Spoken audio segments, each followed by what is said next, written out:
All right, so just to follow up just with the second part, the informal economy can include things like stay-at-home moms and dads, and even home-based activities like tailoring or beer brewing, soap making, but it also will include illegal activities as well, like illegal drug dealing or prostitution.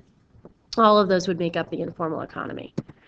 Women in sub-Saharan Africa, this is the only region in the world where women are not moving to the workforce. They tend to live more still a subsistence agriculture lifestyle. They're working the land, but they're not able to own it. They can't inherit it even, so there's not very much of an invested effort done by the women in sub-Saharan Africa. They are treated inferior as well, or as a result of that.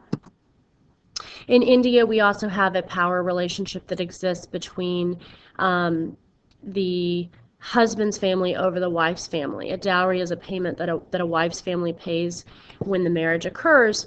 And what's happening more and more, or what at least is being reported more and more in India, is that the husband's family will come back and say, that's not enough, we need more.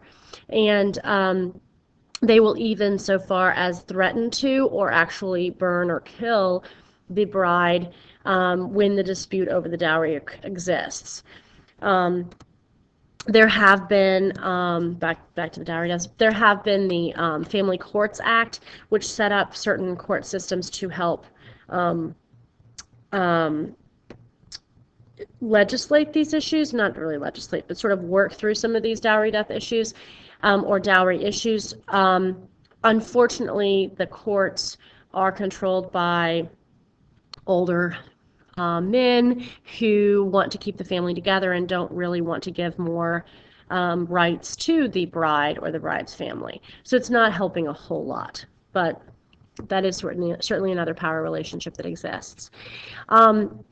Over and over and over in time, in history, and even today, whenever you have hard economic times, you will have more strife, more violence, more tension between groups, whether it be racial groups, ethnic groups, even gender groups possibly.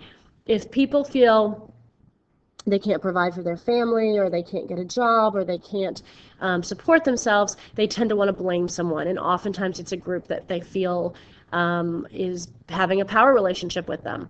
In 1992 in Los Angeles, there were the riots that existed for many reasons, one of which was that the Hispanics had started moving in. The blacks had traditionally been felt inferior to the whites in terms of jobs, and then Hispanics come in and are taking jobs away from the blacks. It's already hard economic times in the United States in general. And then the last thing was that 4 white police officers violently beat a black man named Rodney King, and they were found not guilty. And that verdict sparked the riots of 1992. Another issue with strife between ethnic groups has been in Alameda County, California. They have historically discriminated against multiple groups. Specifically, the Chinese Exclusion Act in 1882 excluded Chinese from living in Alameda County. They've also excluded blacks, Hispanics, Japanese throughout time and history. This is a map of the different ethnic groups within Los Angeles.